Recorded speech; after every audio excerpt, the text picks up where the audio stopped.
नमस्कार, मी पूजा कारेकर पोटपूजामध्ये आपल्या सगळ्यांचं स्वागत करते। आज मी तुम्हाला कोबी आणि टोमॅटोचं आमलेट कसं बनवायचं हे दाखवणार आहे। चला तर मग बघूया। हा कोबी आपण साधारण हे वाटीचं माप घेतलेलं आहे।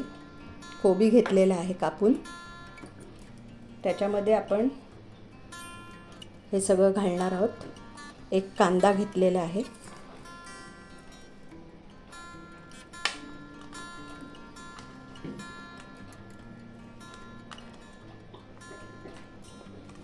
टोमॅटो, कोथिंबीर,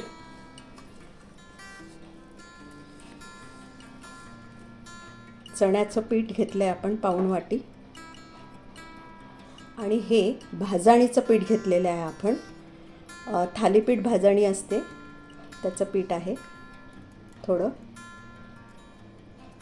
त्याच्यामध्ये सगळ्या डाळी असतात, त्यानिमित्ताने पोटात जातात आणि चव पण छान लागते।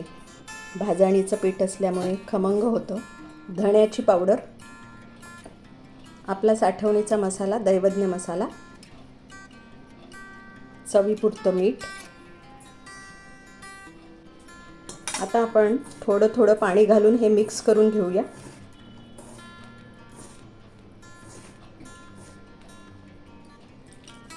तोंडी लावण्यासाठी हे खूपच छान लागतं, किंवा नाश्त्यासाठी सुद्धा तुम्ही सकाळी खाऊ शकता।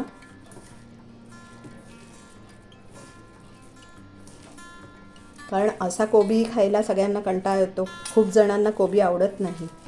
त्यामुळे जर असे पोळे केले किंवा भजी केली तर ते खूपच छान लागतं। थोडंसं अजून मी चण्याचं पीठ घालते,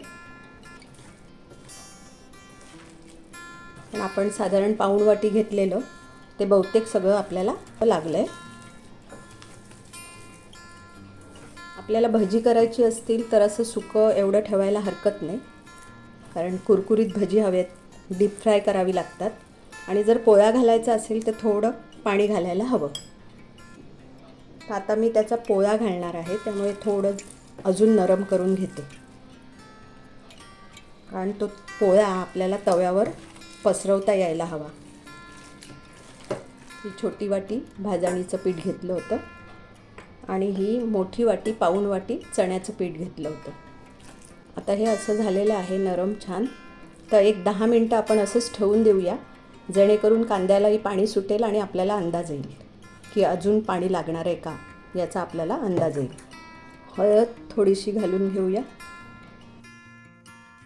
हिंग, आणि आता परत मिक्स करून आपण ठेवून देऊया।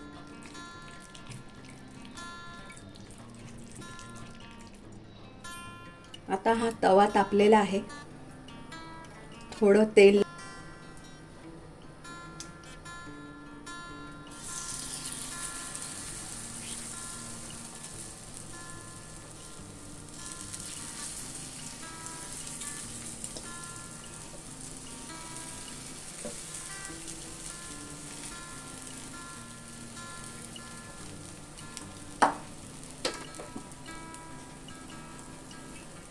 असा मोठा पोळासुद्धा तुम्ही करू शकता, किंवा तुम्हाला छोटे छोटे गोल असे करायचे असतील तर ते वाढायला बरं पडतात सगळ्यांच्या ताटात, तर तसंही तुम्ही करू शकता।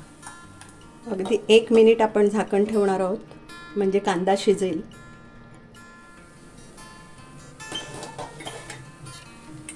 थोडंसं साईडनी आपण तेल सोडूया, कारण मी खाली खूप तेल घातलं नव्हतं। तुम्हाला एकदम कुरकुरीत हवा असेल तर जर असं चिमटीभर सोडा घालू शकता आणि टोमॅटो स्किप करू शकता, कारण टोमॅटोमुळे त्याला थोडा ओलावा येतो आणि जेवताना अगदी सुकं सुकं झालं तर मग आपल्याला घास लागू शकतो। म्हणून शक्यतो जेवताना जर घ्यायचं असेल तर आपण थोडं पाणी घालून असं ओलसर मिश्रण करायला हवं। जर भजी काढायची असतील तर सुकं सुकं ठेवायचं आणि पाणी कमी घालायचं आणि टोमॅटो घालायचा नाही। आता आपण उलटून घेऊया।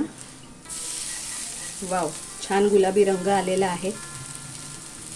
परत थोडंसं तेल आपण सोडूया साईडनी। आता दुसऱ्या बाजूने झालेला आहे का बघूया। ह्या बाजूने सुद्धा झालेला आहे। आता आपण हा डिशमध्ये काढून घेऊया. आता मी छोटी छोटी भजी काढून दाखवते.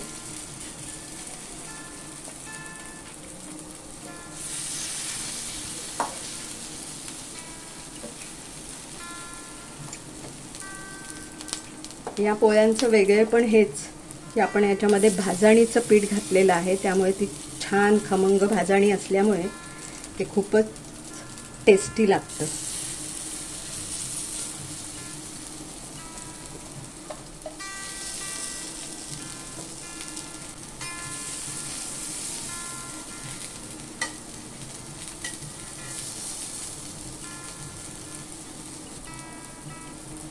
आता ही झालेली आहेत छान गुलाबी. आता आपण गॅस बंद करूया.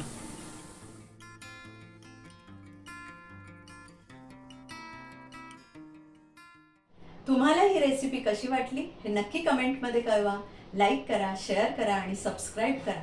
आणि हो, मस्त खाण्याची घ्यायची असेल मजा तर बघत राहा पोटपूजा.